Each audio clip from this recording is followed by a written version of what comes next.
Welcome everyone to the Transportation Committee meeting. We normally meet on Thursdays, but we wanted to go ahead and meet this week. We got some important legislation to hear today and some important legislation to assign to subcommittee. Before we get started, if you would bow with me, we'll say a quick prayer. Most gracious God, we ask that you'll be with us, Lord, as we deliberate important matters for our state. God, give us discernment and guidance, Lord. Let the decisions we make be pleasing to you. Forgive us where we fail you. In Jesus' name, amen. All right, we're going to, before we get started, I've got some bill assignments to make to the subcommittees, to our subcommittee chaired by Brett Harrell, which is our subcommittee for Railway and Transit. We're going to assign SB 324 by Senator Albers, and then SB 89 by Senator Schaefer to Chairman Harrell's subcommittee. And I believe they're going to plan to meet this Thursday. And then to Chairman McCall's subcommittee for state highways, we're going to assign 3 bills. We're going to assign Chairman Beach's bill, SB 391, Chairman Beach's bill, SR 537, and Whip Senator Gooch's bill, SB 445, to Chairman McCall's subcommittee. Those will be heard on Thursday of this week. All right, we have on our agenda today, we have one measure to bring up, and that is SB 386 by Chairman Beach. Chairman Beach, if you would come forward. As everyone knows, both Chairman Beach and this committee and the Senate's Transportation Committee has been working diligently for some time on a piece of legislation dealing with transit here in the metro region.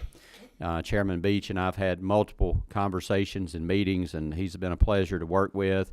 We're going to move legislation forward, and ultimately we know that we will probably be in conference committee here, and our desire is to get to that point sooner than later so we can work out any differences we have, which are slight, to be able to get this legislation ultimately passed and to the governor's desk. So Chairman Beach, thank you for being here.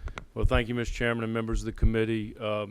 Before I get started, I want to thank you and the commission you had this year that studied this issue in depth, and thank you for all your hard work and your committees and the commission's hard work. Also want to thank Jenna, our legislative counsel. I think she got tired of seeing me come up to her office, but thank you for all you've done. And I think before I get started, I want to kind of go back in history. I used to serve on the GDOT board, and when I did, I represented GDOT on what they called the Transit Planning Board. It was something within ARC to look at regional transit. So we'd been looking at this for years. And one of the things that happened on that board is we didn't really accomplish much. And we talked about who was going to be on the board, who was going to be the chairman, how they were going to get elected, how was the federal funds going to flow. But we never really looked at it from the customer standpoint. And so I said, if I ever had the chance, I'm going to look at it from the customer standpoint. So when I got elected 6 years ago, I asked the Lieutenant Governor if we could do a regional transit study committee, and we did. And the first thing I did before I had my first meeting, I chaired that committee. I decided to hire a student from University of North Georgia, a film student, and we took a ride from Kennesaw State to the Gwinnett Arena, 38 miles, and it took 4 hours. And he filmed it and condensed it into a little 3-minute film. But what I really learned on that trip was that Cobb by itself was really good, MARTA by itself was really good, and Gwinnett by itself was on time and really good. But you couldn't cross jurisdictional lines. Just to plan that trip, I had to go to the CCT website, the MARTA website, and the Gwinnett website. So I had to go to 3 websites to plan the trip. Then I had to pay 3 different methods of payment. I had to pay cash, Breeze card cash. And again, I had to wait 30 to 45 minutes between jurisdictional lines when I crossed jurisdictional lines.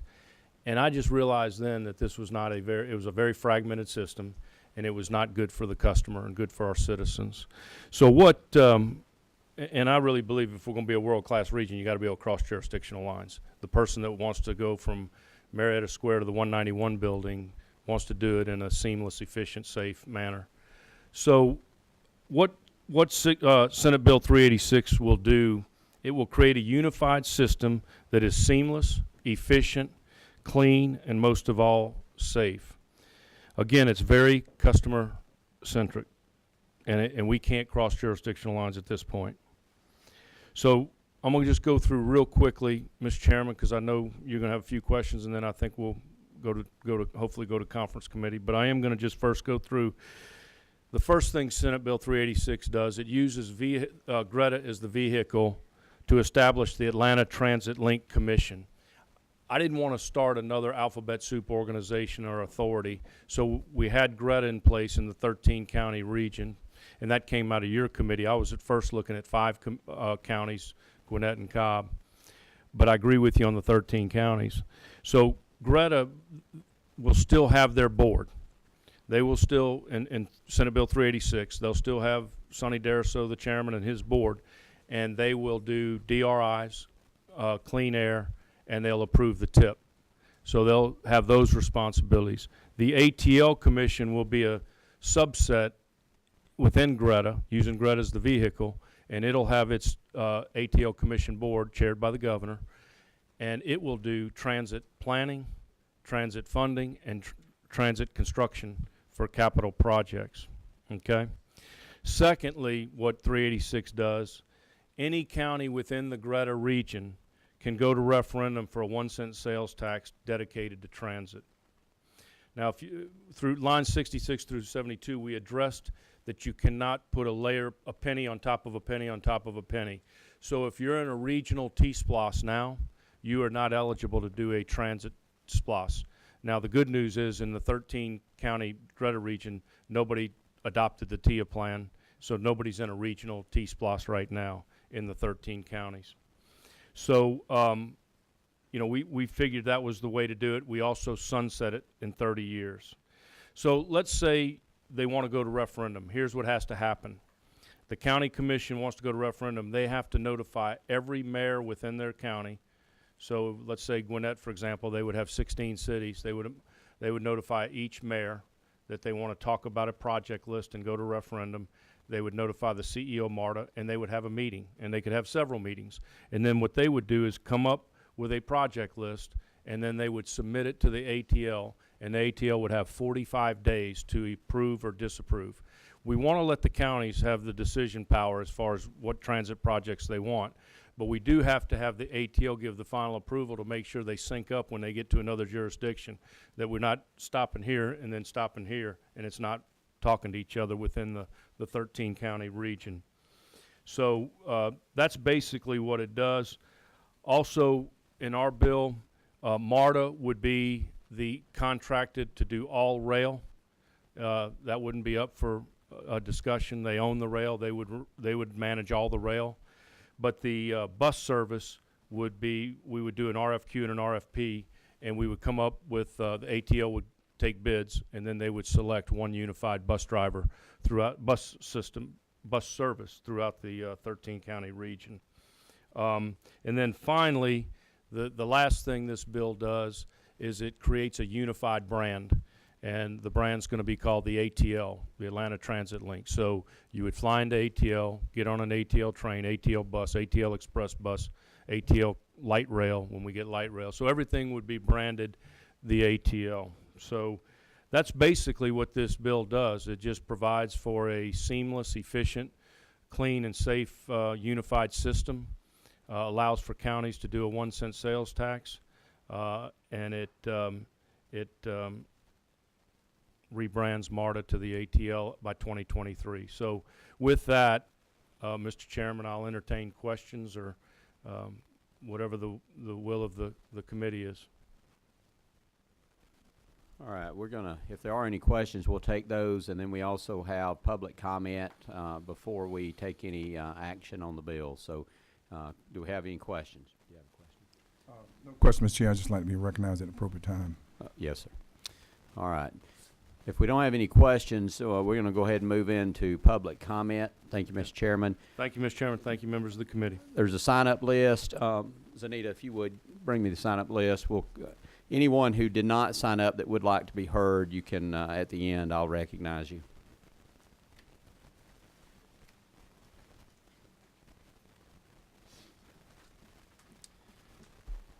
All right, Vining citizen, Mr. Siphon.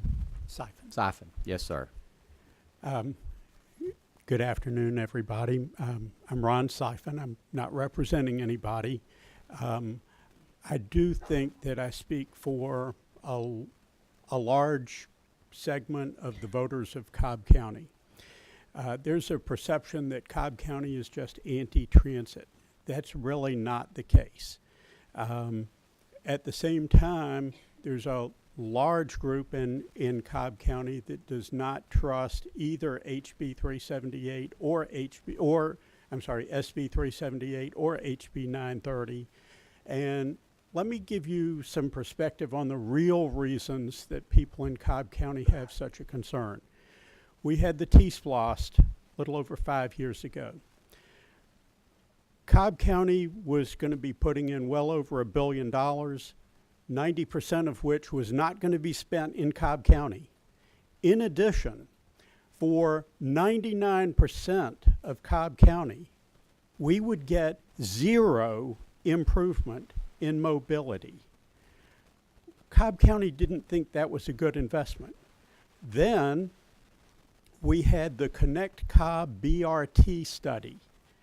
And that study was so focused on economic development to the exclusion of considering improving mobility in Cobb County that we wound up with a project that the environmental analysis in the end concluded that if this project gets built as designed, as proposed, it will make traffic congestion in Cobb County worse. That is not a good investment for the taxpayers of Cobb County or the commuters of Cobb County. Both of these pieces of legislation are focused entirely on economic development and not mobility.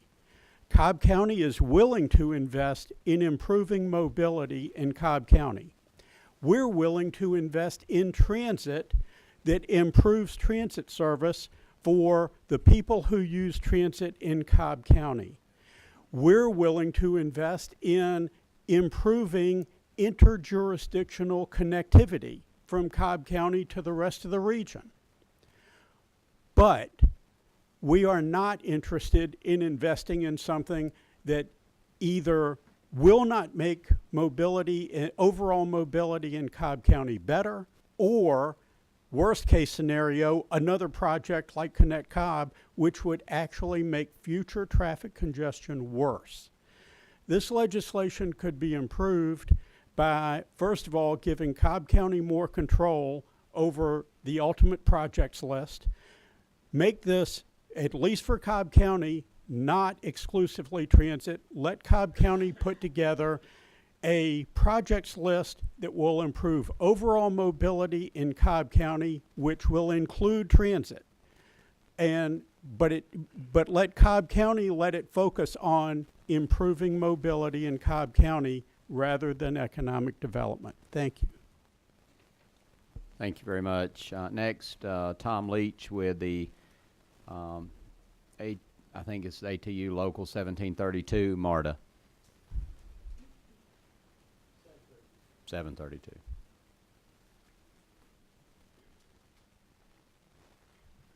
Good afternoon, representatives. Let me say before I say anything, say thank you to the senators, Senator Beach, Senator Cowsert, Senator Gooch. They was all very accommodating. I've been on the Senate side of this bill the whole time, and I just have got a chance to read through Representative Tanner's bill. But I got to say the 386 is not a good bill. Reason why I say that, you're going to put a lot of folks out of work. I wear three hats in this. I work for MARTA. I also am a executive board member on the union, and I'm also a commuter. I live in Athens, Georgia. I commute every day an hour and 10 to work. And when I go home, it's 2 hours. I would love it to be less time. This bill that I've seen does not, either one of them does not provide for a commuter rail. You want to ease congestion in Atlanta, go look at Doraville. Go look at Indian Creek train station. You'll see county tags reach out farther than the 13 counties we're talking to service. They reach a lot farther out. So we need a commuter rail. There was talk of one going to the Athens Transmodal, but that got axed from what I can understand. But I'm hoping it'll come back up in this bill here.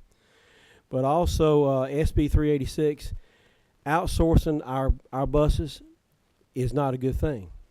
First of all, none of them are going to know our routes we do at MARTA.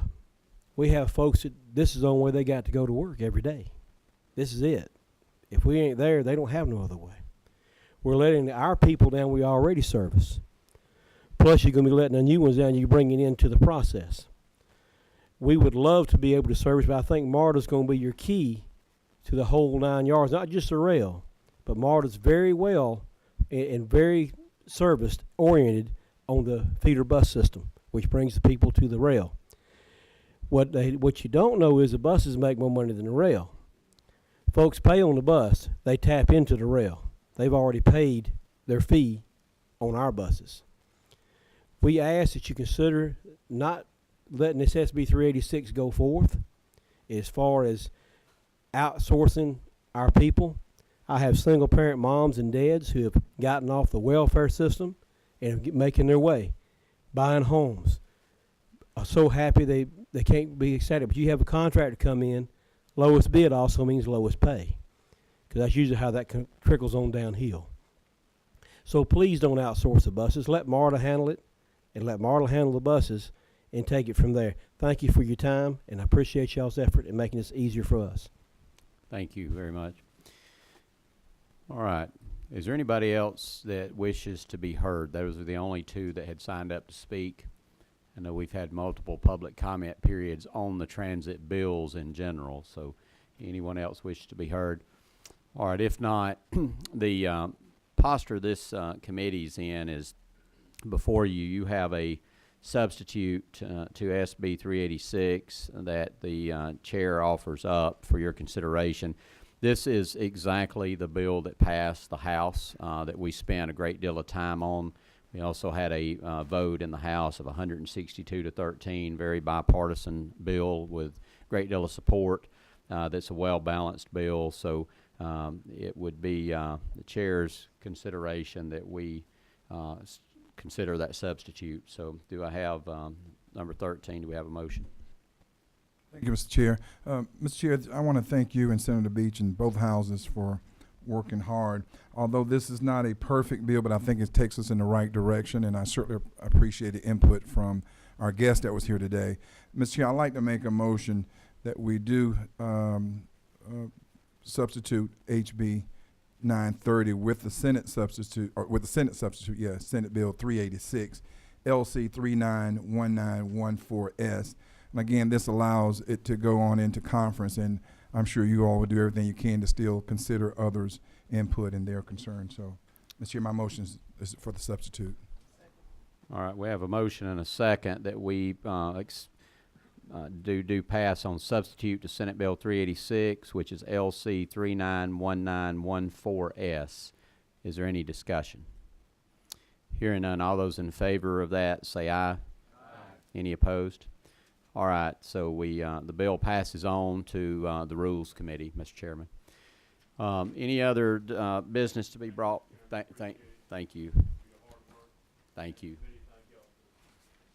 Thank you, Mr. Chairman. Any other business come before the committee? If not, we stand adjourned. Thank you.